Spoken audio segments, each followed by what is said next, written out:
Os primeiros anos da minha vida não foram os melhores que uma criança pode ter. Meus pais finalmente, depois de muitas brigas violentas e intermináveis, se divorciaram e quis a mão divina que no caminho de volta desaparecessem deste mundo. Assim fui enviado à casa de meus avós a fim de que eles reconstituíssem não só minha noção de moral e bons costumes, mas também, e o mais importante, a espiritual. Mas as mudanças não terminavam por aí.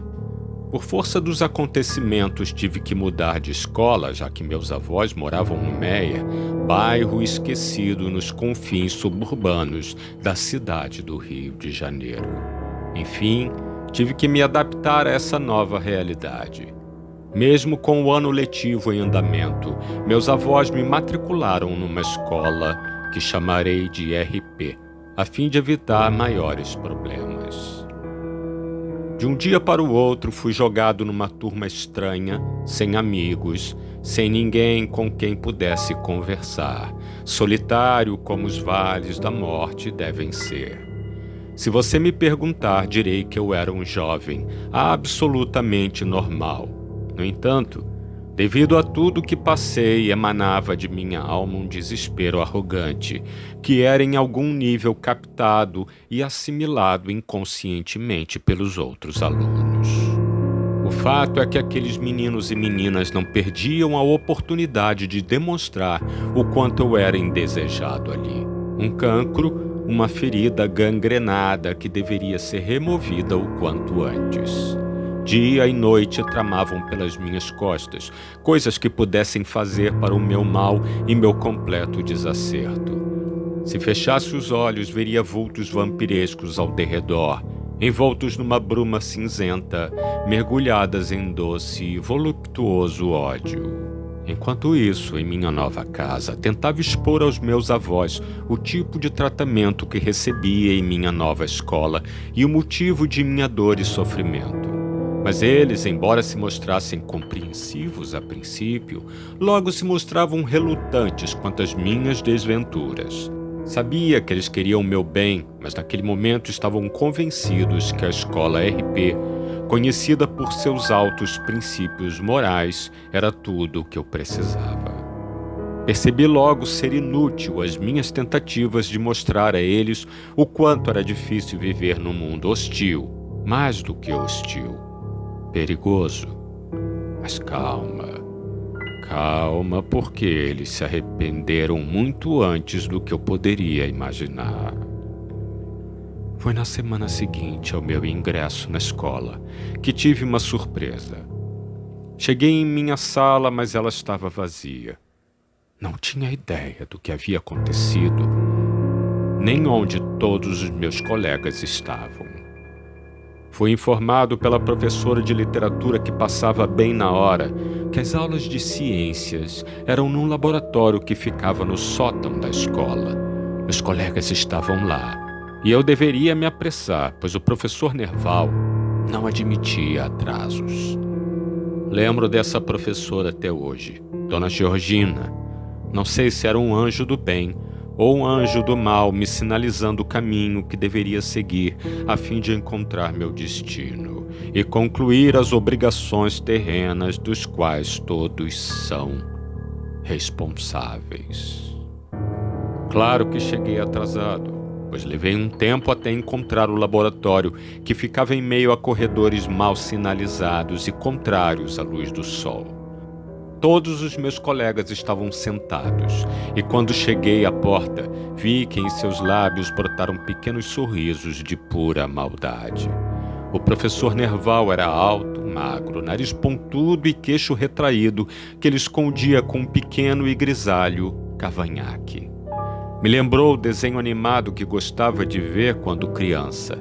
Ele virou a cabeça na minha direção como se tivesse ouvido meus pensamentos. Assim que me viu, gritou furiosamente: "Vai entrar ou está esperando um convite especial?" Meus colegas não perderam a oportunidade e riram. O professor Nerval fez um gesto com as mãos e todos ficaram calados instantaneamente. No entanto, percebi que ele se sentiu muito bem com a minha humilhação.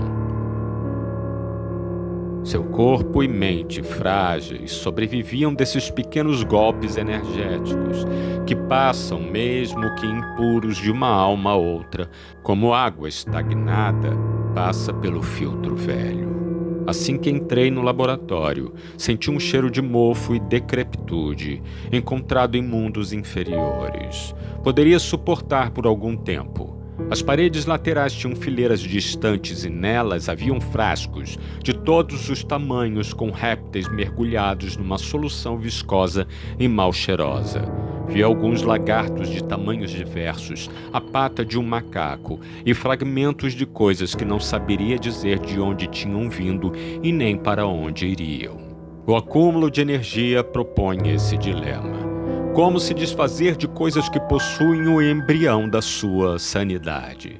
O professor Nerval era a mutação exata de todas aquelas criaturas mortas-vivas. Evitei a todo custo encarar a coleção de artefatos horripilantes e foquei em encontrar um lugar vazio.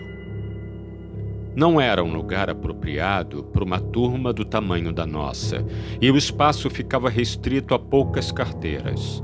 Apenas uma estava vazia. O professor Nerval, vendo que eu continuava de pé, ordenou que eu me sentasse imediatamente ou seria expulso da aula. O lugar vago ficava de frente para um esqueleto humano. Hesitei. Todos perceberam minha ânsia. O professor Nerval largou o livro e se aproximou mais um pouco. Me senti como um daqueles escaravelhos espetados na parede. Ele gritou repetidas vezes para que eu me sentasse e parasse de atrasar a aula. Os olhos fundos e escuros do esqueleto me atraíam sobremaneira. Ele se mantinha erguido, suspenso num pedestal feito uma bandeira a acenar de outros mundos e planetas menos densos. A turma inteira se deliciava com o meu pavor explícito e agora gritavam: "Senta! Senta! Senta!" O professor Nerval tirou uma régua antiga da pasta de couro e bateu no esqueleto, fazendo com que ele tremesse. Ele dizia: "Não está vendo que é só um monte de ossos? Um amontoado de ossos." As vozes e as gritarias se somaram a um ritmo que tinha certeza vinham de meu coração, em batidas compassadas de danças cósmicas dos tempos em que os homens eram vermes aquáticos. Pensando assim, comecei a ver a sala girar, girar e girar até que não percebi mais nada. Acordei algum tempo mais tarde na enfermaria da escola, com meus avós ao pé da maca onde estava deitado. Eles pareciam mais ansiosos do que preocupados e mandaram que eu me levantasse para ir embora imediatamente. Quando chegamos à porta da escola, vi que havia uma multidão que se aglomerava ao redor de um carro dos bombeiros e várias ambulâncias. Perguntei o que havia acontecido, mas eles me mandaram ficar em silêncio num gesto ríspido. Logo que chegamos em casa, meus avós me fizeram sentar no sofá diante deles. Jurei que não sabia o que estava acontecendo. Tinha desmaiado. Meu avô exigia que eu parasse de mentir. Não parava um minuto de repetir sobre a vergonha que estava passando. Minha avó levantou e foi para a cozinha aos prantos em busca de, imagino eu, um copo d'água. Repeti que não sabia do que eles estavam falando e insisti. Contei como cheguei atrasado na aula e eles me obrigaram a sentar em frente ao esqueleto.